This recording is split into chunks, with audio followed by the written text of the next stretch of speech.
à tous. Bonsoir à tous. Bienvenue pour ce live organisé. Bonsoir. Bienvenue pour ce live organisé par l'Office dans le cadre du Salon des séjours linguistiques, dont le thème est aujourd'hui bien choisir son séjour linguistique. Donc j'espère que vous êtes nombreux à nous suivre. Je vais présenter un petit peu l'Office. Pour commencer, l'Office est un organisme de labellisation. On décerne un label de qualité à une trentaine d'organismes de séjour linguistique et de voyages scolaires. Tous ces organismes s'engagent à respecter une charte de qualité qui s'appelle le contrat qualité. Cette charte regroupe des critères contraignants et très rigoureux dans l'organisation des séjours des jeunes, que ce soit à la fois pour l'encadrement, pour la qualité des cours, pour le transport.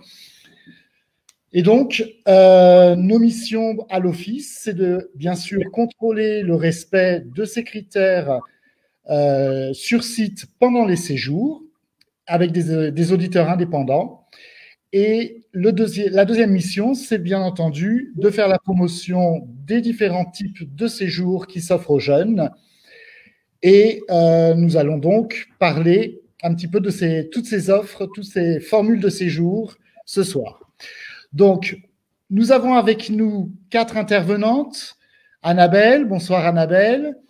Béryl, bonsoir Béryl. Inès, bonsoir Inès. Et Christine, bonsoir Christine. Christine qui nous fera un petit point sur les assurances qu'il faut avoir avant de partir.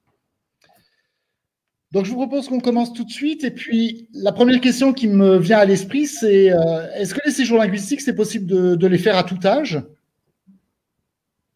Alors oui, on peut faire des séjours à linguistique de 7 à 77 ans, mais bien évidemment, on doit se poser différentes questions en fonction de l'âge des participants. Quels sont les objectifs? Quels sont les types de séjours que l'on veut proposer à son enfant? Et effectivement, il y a différents types de séjours qui s'adressent à certains aux plus jeunes, d'autres aux étudiants et encore d'autres aux adultes. Donc, il y a des séjours, alors si on part sur les séjours des plus jeunes, il y a bien sûr les formules que l'on connaît tous en collège, avec des cours le matin, des activités ou des options l'après-midi. Il y a les thèmes pour les un peu plus grands qu'on peut faire sur des campus universitaires. Il y a l'immersion en famille. Donc là, un enfant est seul dans une famille. Il y a l'immersion chez le professeur. Donc, et puis après, il y a des séjours à thème. Ça peut être langue et sport, langue et une activité artistique. Enfin, donc voilà. Donc ça, effectivement, en fonction de tous ces types de séjours, ils ne sont pas ouverts à tous les âges. Donc l'âge du participant est important, voilà, pour que nous puissions bien proposer et bien conseiller.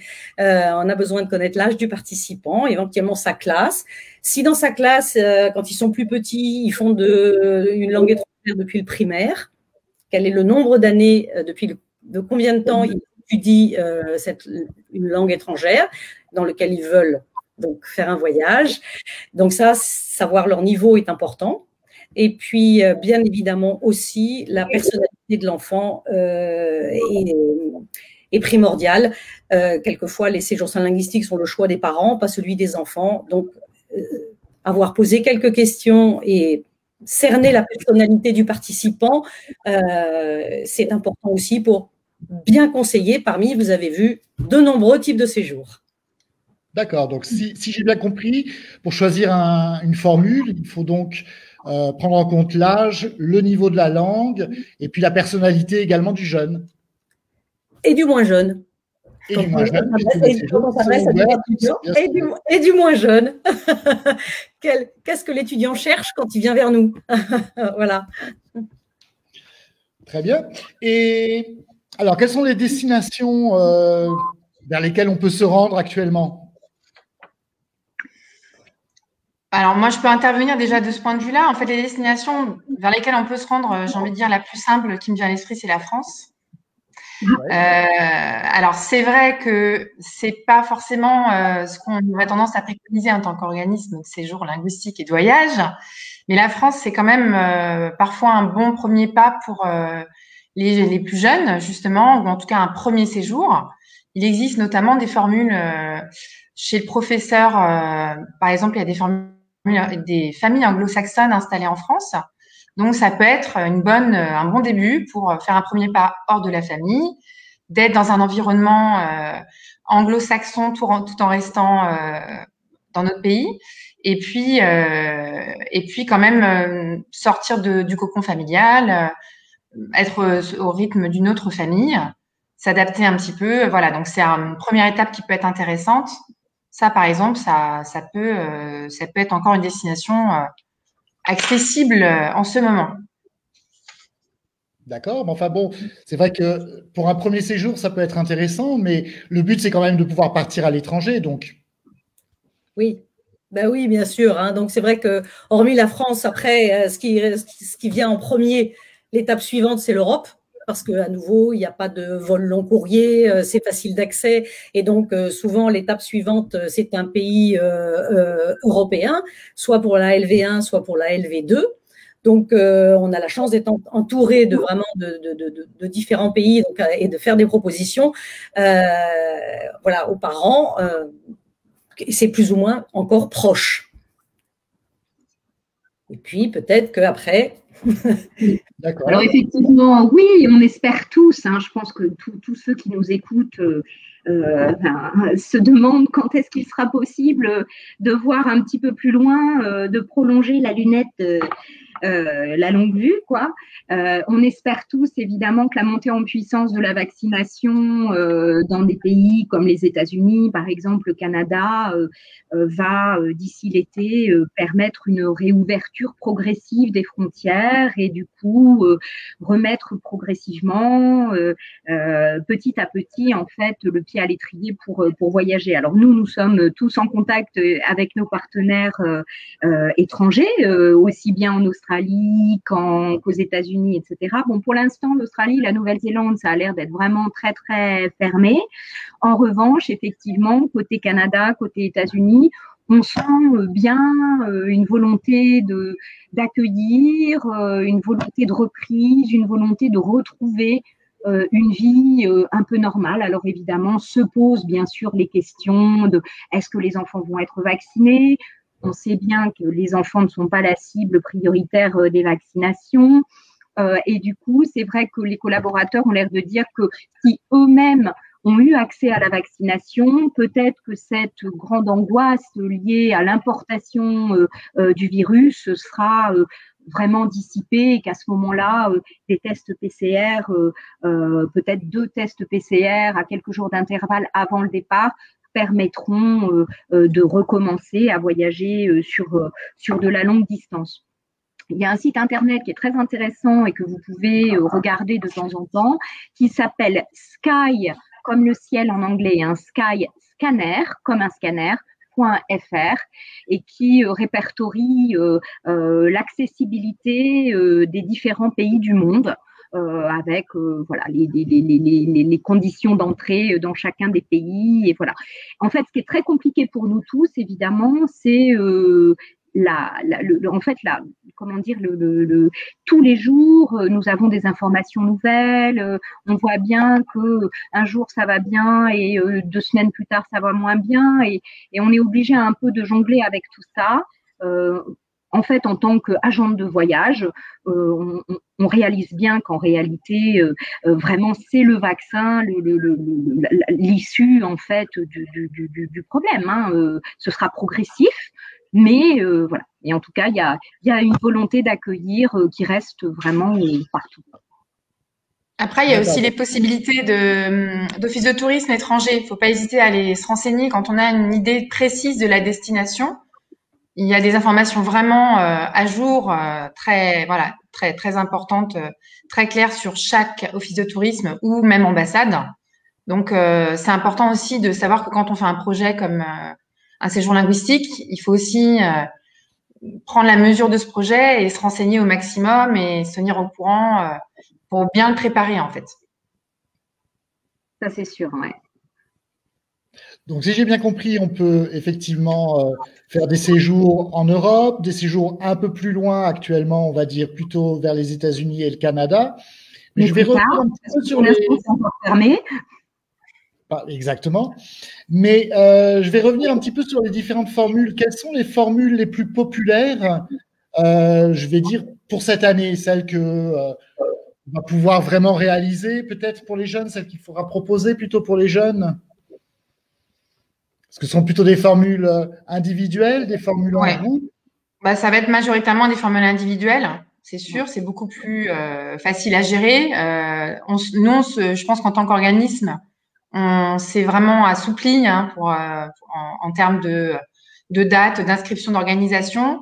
Et je pense que c'est le cas également pour les jeunes participants, en fait. Donc, clairement, les formules individuelles on le vend en poupe cette année, forcément. Et puis après, c'est ce qu'on disait, ça va être aussi en fonction de l'ouverture des frontières et des contraintes un petit peu qui sont liées à l'isolation nécessaire à ce qu'on appelait la quarantaine. Alors pour l'instant, c'est vrai que ce qu'on a vu, typiquement les séjours en one-to-one, en Grande-Bretagne notamment, hein, et en Irlande, vous avez des familles d'accueil qui soit sont vaccinées, mais même l'été dernier qui n'étaient pas vaccinées et qui acceptaient, qui disaient ben voilà, moi je suis prof, j'habite la campagne, j'ai une maison qui est agréable, qui est confortable, qui est sympa. Donc on a pu faire voyager des jeunes en one-to-one et ils ont fait effectivement leur quatorzaine avec leur famille d'accueil, avec des cours le matin, ils faisaient des activités l'après-midi, de la cuisine, tout un tas de choses avec la famille et ça s'est très bien passé. Donc effectivement, ce type de programme reste faisable. D'accord. Oui, ça vaut pour les immersions totales également, sans cours d'ailleurs, c'est le même principe effectivement, mais ça restera des immersions en famille, quoi qu'il arrive pour le moment. D'accord. Et ces séjours sont d'une durée généralement de combien de temps? Alors là, je dirais que ça dépend souvent de l'âge. Oui. 80%, c'est 2 semaines, puisque l'été, il y a du temps, et donc on peut partir 2 semaines. Mais c'est vrai que chez les plus jeunes, le premier séjour sera souvent un séjour de 1 semaine, d'accord. Et chez les plus grands, ceux qui justement et les destinations les plus lointaines, il n'est pas rare que ce soit 3 et 4 semaines quand ce sont des séjours d'été. D'accord. Voilà. Bien entendu, tout ça a un prix, mais je crois que les séjours linguistiques peuvent être financés, non? Oui, effectivement, c'est un sujet à prendre au sérieux puisque ça a un coût. Effectivement, un séjour linguistique, ça inclut beaucoup de prestations. Donc, dont la première chose à laquelle on peut penser, sont les aides publiques, comme la CAF ou les collectivités locales, par exemple, puisque certains conseils départementaux, conseils généraux et conseils régionaux peuvent participer en fait au départ des jeunes locaux. Donc, il ne faut pas hésiter à se renseigner. Après, il y a d'un point de vue un peu plus individuel, on va dire, tout ce qui est comité d'entreprise, par exemple. Donc, ça va être soit financé de manière individuelle au quotient familial. Ça peut être à travers une brochure proposée par un comité d'entreprise qui a fait des sélections de séjours ou d'organismes. Ça peut être via des chèques vacances aussi. Donc, il y a déjà pas mal de pistes. Bien sûr, il y a aussi les facilités de paiement des différents organismes. On fait tous, on permet aux personnes de payer en plusieurs fois, par exemple. Donc ça, c'est quelque chose qu'il faut aussi envisager. Et puis, il y a également, pour certains types de séjours, des bourses européennes. Par exemple, alors je pense la plus connue est Erasmus dans le cadre ça peut être d'un stage ou autre, ou un voyage scolaire avec sa classe, mais ça peut répondre à d'autres demandes. Il faut vraiment pas hésiter à chercher en fait les informations. Et puis parfois, ça peut être aussi sa ville. Quand on a des jumelages, voilà. Enfin, il y a beaucoup de possibilités. Il faut chercher. Et certaines personnes vont même aller jusqu'à prendre des initiatives individuelles pour financer leur séjour. On connaît le système des tombolas, des choses comme ça, mais ça peut être pourquoi pas du crowdfunding aujourd'hui. Voilà. Donc il existe sur Internet. Comment? Ou des cagnottes sur Internet. Oui, c'est des cagnottes sur Internet, exactement. Ouais. Voilà. En tout cas, quand on a un projet, il faut pas l'abandonner et chercher toutes les pistes. Et c'est possible parfois même de cumuler plusieurs moyens pour s'aider à financer son séjour. Tout à fait. Et toujours, bien entendu, prendre contact avec un organisme labellisé de l'Office, bien entendu. Des organismes que vous pourrez retrouver au Salon des séjours linguistiques le 13 mars. L'inscription est gratuite et on vous met ici la bannière avec l'adresse Internet pour vous inscrire. Vous êtes toutes des spécialistes puisque vous travaillez dans des organismes de séjour linguistique. J'ai envie de vous demander quels sont les pièges à éviter parce que on trouve sur Internet aujourd'hui tout et n'importe quoi. Donc, il doit y avoir certainement des choses qu'il faut savoir à ce niveau-là. Ah ouais, c'est vrai, effectivement, Eric. Il y a énormément d'organismes de séjour linguistique ou de petites associations qui poussent un peu comme des champignons. Et c'est vrai que pour les non-initiés, c'est un petit peu difficile de s'y retrouver. Donc, alors, dans un premier temps, vraiment le premier piège à éviter, c'est de contraindre son enfant à partir. Alors, ça, vraiment, quand on a parfois certains parents au téléphone qui nous disent mais moi j'ai décidé de l'envoyer en immersion, je lui ai pas posé ça, je lui ai pas posé la question parce que je sais qu'il me dira non, mais finalement il va trouver ça génial. C'est vraiment le piège, le premier piège à éviter en fait. Hein. C'est vraiment quelque chose qui se construit, c'est un projet qui se construit avec son enfant. Il faut lui en parler, il faut discuter. Justement, comme on le disait, il y a pas mal de formules, comme le disait Inès, en fonction des âges, des personnalités, etc. Donc, ça laisse vraiment beaucoup de possibilités pour trouver son bonheur. Et il faut pas, voilà. Forcer l'enfant, contraindre l'enfant à partir, c'est vraiment la pire des choses à faire. Ensuite, oui, je pense qu'il faut également respecter effectivement un petit peu sa personnalité, s'il est un peu plus aventurier, s'il est au contraire un peu plus bête à concours ou artiste, etc. Exactement. Alors, typiquement, parce que l'immersion, très très longtemps, ils vont en couple, hein, l'immersion totale. Je ne sais pas si certaines personnes qui nous écoutent ont déjà accueilli des élèves chez elles, mais en tout cas, quand on reçoit chez soi, quand on accueille un jeune qui ne voulait pas venir, qui ne voulait pas être là, c'est extrêmement difficile. Alors effectivement, hein, parfois, l'alchimie se fait illico presto et tout se passe bien et finalement, c'est une super expérience, mais je dirais que c'est vraiment la roulette russe. Et que c'est une roulette russe avec 4 ou 5 balles dans le barillet, donc c'est pas terrible du tout, et que supporter un enfant pour les familles d'accueil qui n'a pas du tout envie d'être là, qui va faire exprès de monter dans sa chambre constamment et de se mettre, aujourd'hui en plus on a les téléphones portables, donc autant vous dire que on a vite fait de se recroqueviller sur son téléphone et puis c'est vraiment gâcher un petit peu son argent. Donc c'est vrai qu'un enfant timide, typiquement, on ne l'envoie pas en immersion en famille comme ça. Hein. On va plutôt choisir un programme un peu structuré avec des cours, des activités. Comme ça, au début, l'enfant peut rester un peu en retrait et puis progressivement prendre un peu confiance et du coup se faire des copains et commencer à participer, etc. Donc voilà, la personnalité, c'est fondamental. Autre chose, c'est choisir un organisme, typiquement choisir un organisme un peu au hasard, en se disant tiens, eux leur page a l'air sympa, etc. Il y a des organismes qui sont excellents dans le marketing et puis qui finalement dans le contenu sont pas du tout au rendez-vous.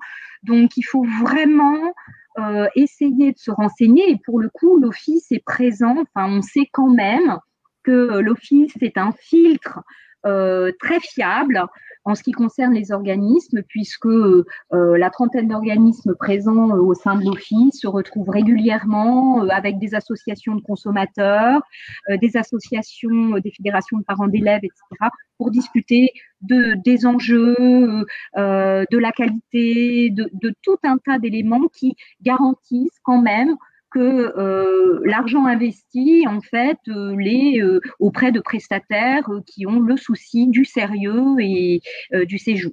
Donc voilà. Et surtout, des séjours de qualité, bien sûr, et en toute sécurité.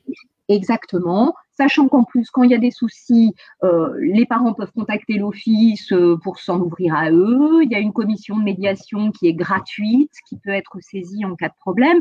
Donc vraiment, tout est mis en œuvre pour accompagner les parents dans leur choix. Enfin, voilà, un organisme labellisé, c'est quand même un gage de sérieux manifeste.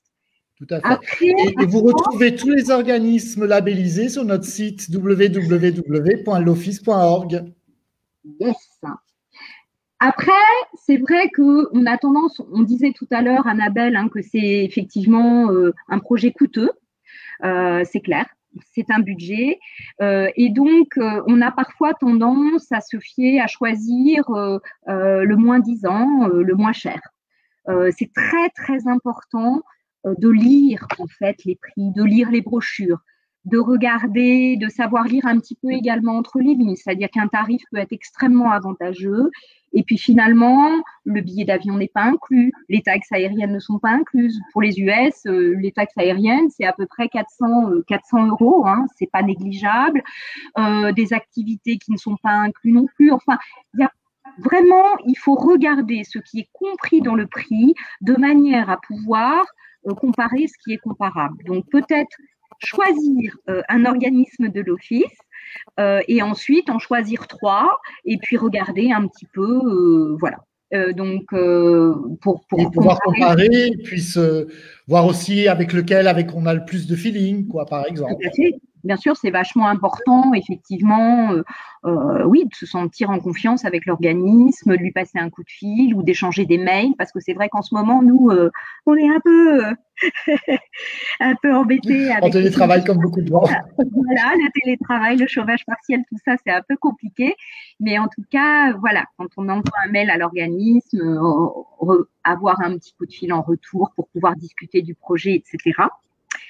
Après, il ne faut pas s'y prendre à la dernière minute.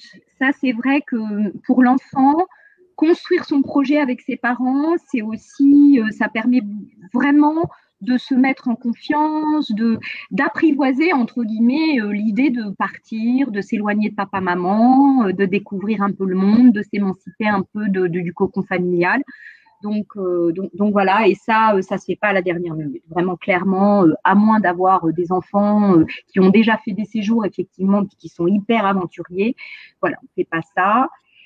Et puis également, voilà, il faut pas que les parents non plus s'imaginent et des attentes démesurées, c'est-à-dire s'imaginent que en envoyant son enfant pendant 2 semaines en Angleterre avec des cours, il va revenir presque bilingue. Voilà, le bilinguisme, tout le monde sait que c'est vraiment un travail de très longue haleine. C'est souvent les séjours de longue durée, justement, qui, eux, sont possibles. On tient à le dire. Passer 1 an, un semestre, un trimestre à l'étranger. Voilà, ça, si on a vraiment l'envie d'acquérir d'excellentes notions en langue, c'est vraiment le séjour de longue durée qui fera la différence. Mais en général, on ne choisit pas un tel séjour en premier voyage, ça c'est sûr. Il faut quand même le tester un peu d'abord. Donc voilà, je dirais que j'ai fait un petit peu le tour de la question. Oui, j'espère. Ok. On va faire un petit point peut-être sur les assurances avec Christine, parce que c'est aussi important quand on est à l'étranger, quand on envoie son enfant à l'étranger, de savoir que s'il lui arrive quelque chose, on est assuré. Tout à fait. Effectivement, le fait de partir à l'étranger, donc dès le choix du séjour, quelle que soit la destination et le coût, c'est effectivement, il y a déjà des solutions pour garantir les éventuels déboires qui pourraient arriver avant le départ, parce que malheureusement, ça peut aussi arriver avec des assurances dites annulation. Qui ont elles aussi évolué depuis le mois de mai de l'année dernière compte tenu du Covid. Donc les compagnies d'assurance ont largement travaillé et ont adapté donc en fait les garanties pour pouvoir aujourd'hui proposer des solutions si jamais le jeune contractait le Covid 30 jours avant le départ ou s'il se voyait refuser l'embarquement le jour du départ. à l'aéroport. Donc là aussi, c'est un moyen de pouvoir éviter des pertes financières relativement conséquentes. Parce que sur des séjours de 15 jours, par exemple, il n'est pas toujours évident de pouvoir reporter facilement le séjour. Surtout qu'en ce moment, effectivement, déjà, le nombre de départs est assez limité et que ça peut des fois devenir assez compliqué. Donc ça, c'est pour la partie, je dirais, réservation jusqu'au jour du départ. Et puis après, il faut pas négliger la partie séjour. C'est pas parce qu'on part que 15 jours et que en Europe que malheureusement, il ne peut rien arriver. Donc, vous avez aujourd'hui des solutions d'assurance qui sont proposées soit en option, soit incluses dans certains séjours linguistiques. Donc là aussi, comme disaient Beryl et Annabelle et Inès tout à l'heure, de bien regarder ce qui est inclus dans les conditions du séjour qui vous est proposé. Il est important par ces types de produits d'assurance de comprendre que ça va vous éviter de devoir passer éventuellement par la case remboursement de la sécurité sociale, complémentaire santé et autres. Vous avez des produits vraiment au premier euro qui vous permettent des remboursements dans l'intégralité ou avec franchise en fonction des différentes solutions. Et ça, quelle que soit la destination et quelle que soit la durée du séjour. Donc, c'est généralement des offres packagées au niveau des séjours linguistiques de plus ou moins courte durée qui vont inclure donc la partie médicale, y compris si le jeune venait à contracter le Covid durant le séjour ou toute autre épidémie. J'insiste aussi là-dessus parce qu'aujourd'hui, on parle beaucoup effectivement du Covid, mais demain, on peut malheureusement être confronté à d'autres épidémies ou pandémies. Qui ne seront pas, je dirais, nommés Covid-19, mais peut-être avec un nouveau nom plus exotique ou moins, je ne sais pas. Donc voilà, donc ça, on couvre les frais médicaux et toutes les dépenses liées si jamais le jeune venait à contracter ce virus, jusqu'à éventuellement au rapatriement si les médecins estiment qu'il est important que le jeune soit rapatrié dans son pays d'origine.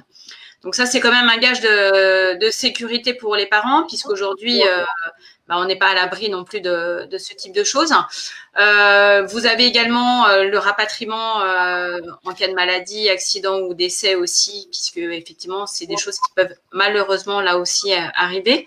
Donc avec des plateaux d'assistance qui seront multilingues et joignables 24 heures sur 24, 7 jours sur 7 pour la délivrance de l'intégralité des prises en charge et pour l'organisation de tous ces retours, je dirais, un peu complexes et stressants, aussi bien pour le jeune, les familles d'accueil, les organismes et les parents, bien entendu. Donc là, ça permet au moins d'avoir un numéro et des professionnels qui ont l'habitude, qui ne font que ça tout au long de l'année. Pour certains, vous pouvez également y retrouver en fonction des garanties responsabilité civile, si jamais le jeune causait un dommage de façon non intentionnelle durant son séjour. Quand on est dans une famille d'accueil, comme on peut arriver chez soi, faire tomber malheureusement du matériel qui ne nous appartient pas, et ça peut des fois être assez compliqué à gérer. Donc là aussi, vous avez des garanties qui sont prévues pour ça, avec des gestionnaires qui sont capables de pouvoir comprendre une déclaration en anglais, allemand, espagnol, chinois ou autre, pour pouvoir faciliter la vie des gens et pas à ce que quand il revient en France, devoir éventuellement se rapprocher de son assureur français qui, lui, de toutes les façons, sera dans la quasi-incapacité de pouvoir gérer ce type de problématique en langue étrangère surtout. C'est pas sur le contenu en tant que tel, mais surtout sur la partie linguistique, puisqu'on est dans un séjour linguistique. Donc forcément, on va parler d'autres langues que le français. Donc, en termes d'accompagnement, il y a aussi des assureurs qui ont mis à disposition des applications qui permettent de géolocaliser des médecins, qui mettent aussi à disposition de la téléconsultation gratuite pour justement si le jeune n'arrive pas à avoir un rendez-vous médical tout de suite, parce que souvent dans certains pays ça peut être compliqué.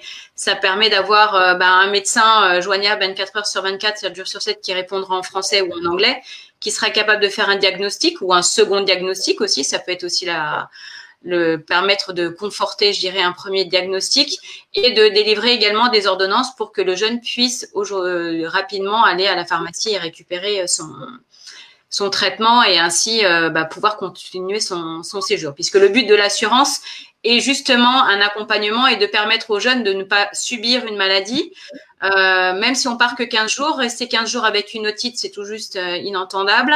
Une angine ou des choses comme ça paraît assez bénin, mais ça peut venir entacher non seulement le séjour, bien entendu, mais aussi la santé du jeune. Et le but, c'est que chacun puisse profiter pleinement de son séjour. Donc, surtout, soyez très vigilants. Et c'est pas parce qu'on ne part qu'une semaine, 2 semaines ou un peu plus qu'il faut négliger ce poste-là. Puisque, comme on le disait tout à l'heure, c'est un investissement. Et surtout, il ne faut pas que le jeune subisse un quelconque problème de santé. Parce que des fois, on a des changements de température, on a un peu de stress qui peuvent venir, faire de changement dans le quotidien des jeunes. Donc, grâce à ces produits d'assurance, ça permet un accompagnement, je dirais, le plus optimal possible. Donc, voilà ce que je voulais partager avec vous.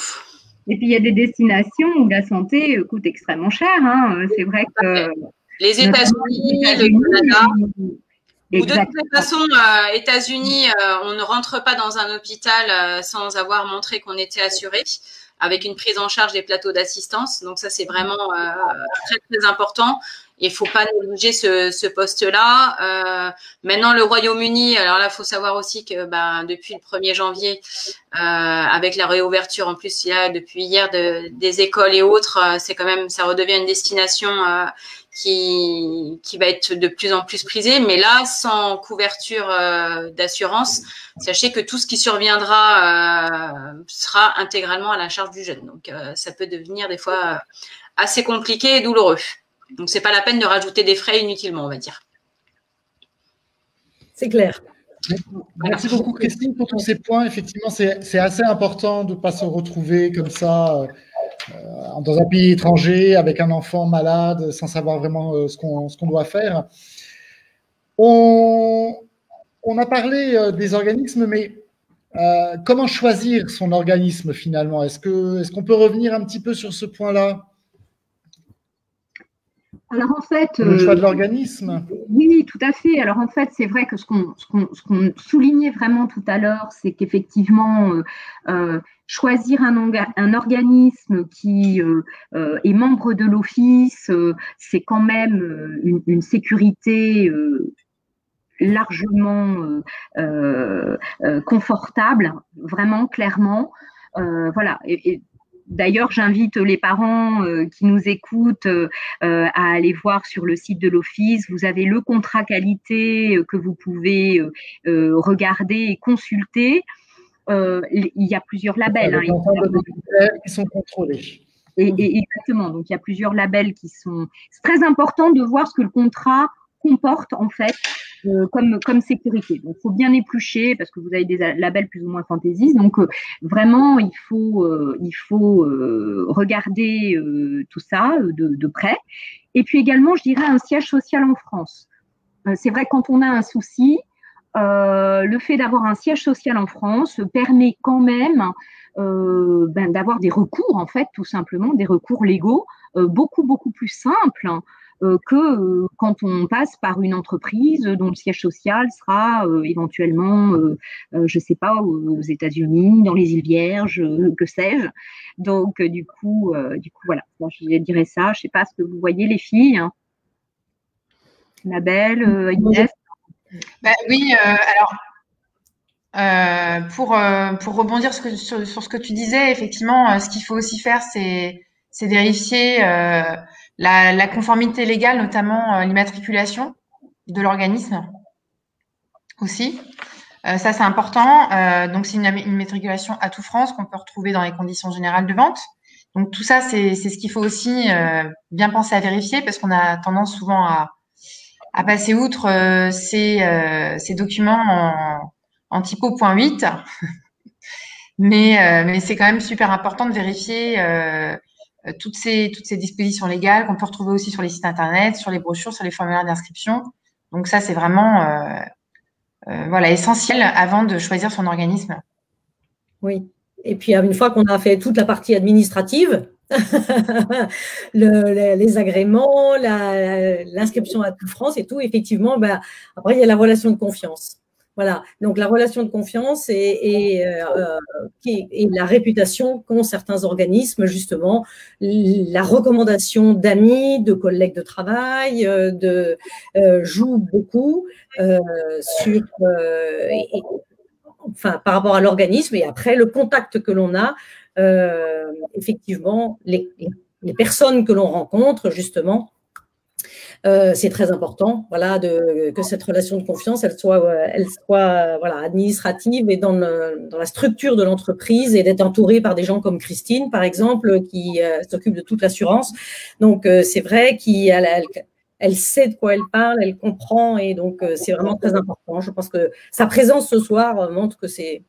Ça fait partie du séjour, parce que je suis consommatrice de beaucoup d'organismes en tous les cas, et c'est vrai qu'aujourd'hui, en tant que parent, la relation humaine, la qualité en amont, durant le séjour, et puis après aussi le suivi, sont vraiment très importants, et qu'il faut vraiment prendre le temps. Ce que disait Beryl tout à l'heure, c'est des projets qui se construisent, donc ça c'est vraiment primordial.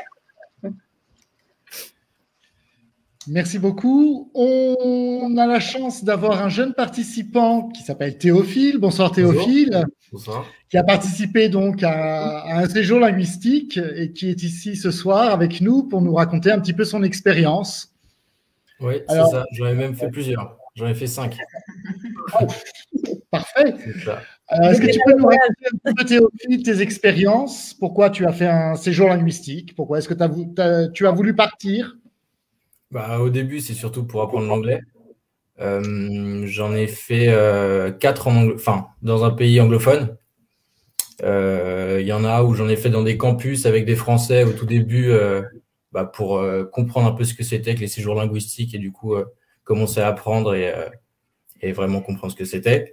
Et ensuite, tu es parti à quel âge la première fois? Je devais avoir 14 ans, je pense. Dans un campus avec des Français pour m'adapter, avec des cours le matin et des activités sportives l'après-midi. D'accord. Ensuite, l'année d'après, je suis parti en Irlande. En Irlande, dans une famille d'accueil, parce que du coup, je savais ce que c'était, et c'est vraiment, je trouve, partir dans des familles d'accueil et être en immersion, beaucoup plus formateur, et on apprend beaucoup mieux l'anglais. Ensuite, je suis parti à Washington en immersion totale, là, pour le coup, dans une famille pendant 3 semaines. Et là, ça change un peu, parce qu'on n'a pas on voit pas de français ou quoi, mais j'ai trouvé ça, je pense que c'est le voyage que j'ai préféré d'ailleurs. Et ensuite, j'ai changé de pays. J'ai fait aussi l'Espagne pour apprendre l'espagnol, dans une famille d'accueil aussi, avec des cours le matin, donc je voyais quand même des Français. Et c'était aussi intéressant, mais je préférais partir dans des pays anglophones. Et le dernier que j'ai fait, c'était en 2018, dans un campus aux États-Unis. Et là, il y avait des élèves qui venaient de presque tous les pays du monde, en fait, de tous les continents au moins. Et on parle avec eux, on se fait pas mal de copains, et on a des cours le matin aussi, donc j'ai trouvé ça super intéressant. Est-ce que tu peux nous raconter, lors d'un séjour en famille d'accueil, par exemple, une journée typique? Comment ça se passe, en fait? Ou comment ça se passe, surtout à l'arrivée, par exemple? Parce que ça doit être un petit peu stressant. On arrive avec quand même le groupe de Français, parce que j'étais pas seul à partir. Et on arrive, on est présenté aux familles, et ensuite on suit le mode de vie des familles. Ensuite, tout dépend. Par exemple, quand je suis parti en Irlande, j'avais un module où j'avais en même temps des cours et en même temps une vie avec la famille qui m'accueillait. Et donc, j'avais mon planning. Tous les matins, je savais que j'allais en cours, que je devais y être à 9h, je crois, et qu'ensuite, le déroulement se fait que je sors des cours, je repars avec ma famille et je fais la vie avec la famille, quoi. D'accord. C'est plutôt sympa. Est-ce que ça a un impact sur tes études? Quel impact sur tes études, ces séjours linguistiques? Du coup, tout simplement la maîtrise de la langue déjà, parce que partir 4 fois dans un pays anglophone, ça forme un peu, et c'est très utile. Et surtout au niveau de la sociabilisation, je dirais, parce que partir Dans une famille, ne pas du tout connaître l'environnement, même pour la confiance en soi, j'ai trouvé ça super et très enrichissant. Tes parents ont dû te trouver changé au retour, non? Comment? Tes parents ont dû te trouver changé au retour, sûrement. Ouais, c'est sûr. Ouais. Vraiment. Oui, c'est intéressant parce qu'effectivement, un séjour linguistique, c'est pas uniquement progresser en langue, c'est aussi essentiellement prendre confiance en soi, parce qu'on se retrouve effectivement dans un environnement inconnu, il va falloir apprendre à s'adapter, et c'est pas toujours simple, même pour des adultes, donc encore plus pour des jeunes. Est-ce que lors de tes séjours comme ça, il y a des souvenirs qui te reviennent, qui t'ont marqué, je dirais, que tu pourrais nous partager? Des souvenirs qui m'ont... c'est tout. Par exemple, pour le dernier que j'ai fait à Boston, c'est tous les moments que j'ai passés avec des personnes de mon âge que j'aurais jamais pu croiser. Par exemple, des personnes qui venaient du Brésil ou avec qui j'ai bien rigolé d'ailleurs, ou même de Grèce, et à qui je reparle toujours en ce moment. Et donc, pour le coup, c'est vraiment des bons souvenirs. Ouais. C'est aussi l'occasion de se faire des amis un peu pour la vie, on peut dire, non? Après, il faut les retrouver parce qu'ils habitent au Brésil, mais sinon, je continue à leur parler. Ouais. Alors, avec les réseaux sociaux aujourd'hui. Ouais, c'est pour ça que c'est utile. Ouais. C'est assez facile maintenant. Exactement. Parfait. Écoute, merci beaucoup, Théophile. Merci à vous. Merci. Merci. On va accueillir Louis. Bonjour, vous m'entendez? Oui, bonjour Louis, on t'entend. On t'entend très bien, merci. Donc toi aussi, tu as participé à des séjours linguistiques? Ouais, et comme Théophile, j'ai pu participer à plusieurs séjours linguistiques dans différents pays. D'accord. De 2 semaines à chaque fois. D'accord.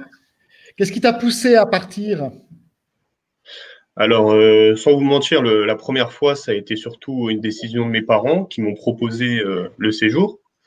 Mais voilà, ils m'ont expliqué comment ça se passait. Ils m'ont proposé même de partir avec un ami à moi pour éviter de trop être dépaysé dans la famille. Et du coup, j'ai pu partir avec un ami à moi et c'est comme ça que j'ai réalisé mon premier séjour. Tu es parti, tu avais quel âge?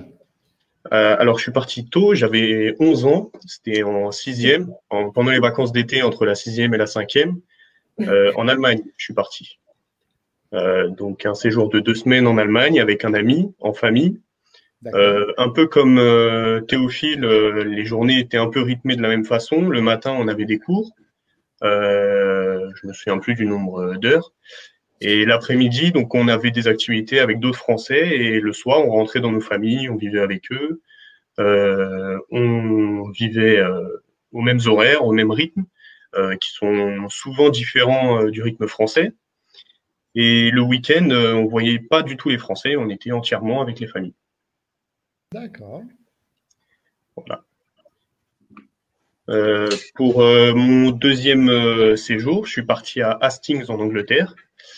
C'était avec la même manière de fonctionner que mon séjour en Allemagne. Donc 2 semaines en famille, cette fois tout seul, parce que j'avais pris l'habitude de mon premier voyage, je me sentais de partir tout seul. En plus, c'était une langue que je maîtrisais un peu plus que l'allemand. Donc, je suis parti tout seul dans la famille, ça s'est très bien passé. En plus, il faut savoir que les familles ont souvent l'habitude de nous recevoir, donc elles savent comment s'y prendre et ça se passe souvent très très bien, même tout le temps très très bien. Et voilà, donc même planning, les cours le matin, en sachant qu'il y a un test de niveau le premier jour pour éviter d'avoir trop de différence entre les groupes. Les profs savent y faire, ils nous accompagnent, donc c'est assez facile de s'intégrer et de se sentir bien. Pour répondre sur la question qu'avait posée Christine tout à l'heure à Théophile, toi, ouais. Tu as senti aussi une différence sur tes études ou Oui, j'ai bien aimé la réponse de Théophile et c'est vrai que relationnellement, c'est incroyable le changement que j'ai vu sur moi parce que on est obligé de parler en fait en étant dans une famille qu'on connaît pas, on vit chez eux, donc on est obligé de parler, on doit se forcer moi, le tout premier voyage que j'ai fait, j'étais quand même assez jeune. Et malgré que je sois avec un ami à moi, on était obligé de parler avec les gens, même les Français qui sont venus également avec nous. Donc, c'est le plus gros changement que j'ai vu. Maintenant, j'ai plus du tout de difficulté à aller voir des personnes que je connais pas. C'est le plus gros changement que j'ai vu. Après, en termes d'aisance, en termes de compréhension déjà, et même de niveau, même si c'était 2 semaines à chaque fois, en rentrant, je voyais la différence en cours, quoi. Voilà. Donc, tu as eu des remarques positives de la part de tes professeurs en France après ton retour? Oui, tout à fait. En fait, comme vous le dites, ils ont souligné cette amélioration et ça se ressentait. Oui, après en cours, j'avais plus de facilité à parler dans mes 2 langues, donc l'allemand et l'anglais. Et voilà. Super. Voilà. Donc un séjour linguistique, c'est à la fois une progression linguistique, prise de confiance en soi, pardon, et puis une ouverture d'esprit vers les autres. Une ouverture d'esprit, ouais, parce que comme je le disais au début, malgré que ce soit des pays assez proches géographiquement, ils ont des modes de vie qui sont quand même radicalement différents, rien que en termes de nourriture, d'horaire. En Angleterre, c'est connu, ils roulent pas du même côté que nous, donc faut faire attention, mais de l'autre côté, j'ai failli mourir 2-3 fois, mais bon, on est toujours là. J'espère que ta maman n'écoute pas. Oh, ça va. Donc oui, c'est des vraies expériences personnelles, malgré qu'elles soient assez anciennes et qu'elles datent d'il y a maintenant 7-8 ans, j'ai toujours des souvenirs. Comme vous le disiez avec Théophile, j'ai gardé contact avec certaines personnes que j'ai rencontrées là-bas, des enfants de famille comme des Français qui étaient là également. Et on continue à échanger. C'est bien. Bravo. Voilà. Merci beaucoup pour ton témoignage, Louis. Merci à vous. Merci d'avoir été là. Au revoir. J'espère que ça donnera envie à tous les jeunes qui nous suivent ce soir de commencer à réfléchir à leur projet. Et pour ceux, le Salon des séjours linguistiques et éducatifs le 13 mars sur une plateforme virtuelle dont on vous redonne le lien pour aller vous inscrire. Salon gratuit pendant lequel vous retrouverez bien entendu les expertes qui nous ont accompagnés ce soir, mais également 13 organismes de séjour linguistique que nous labellisons et qui seront ici avec nous pour vous répondre et vous orienter, vous guider sur le profil et le séjour qui sera le mieux adapté à votre projet. On vous remercie. Merci, merci à vous. Merci à tout le monde d'avoir assisté. On espère vous retrouver pour le prochain live qui aura lieu le 11, donc jeudi, et qui aura pour thème les séjours de longue durée, 3 à 10 mois à l'étranger. Merci à vous toutes. Bonne soirée. Merci à tous qui nous ont suivis. Bonne soirée. Bye bye. Au revoir. Préparatifs de séjour.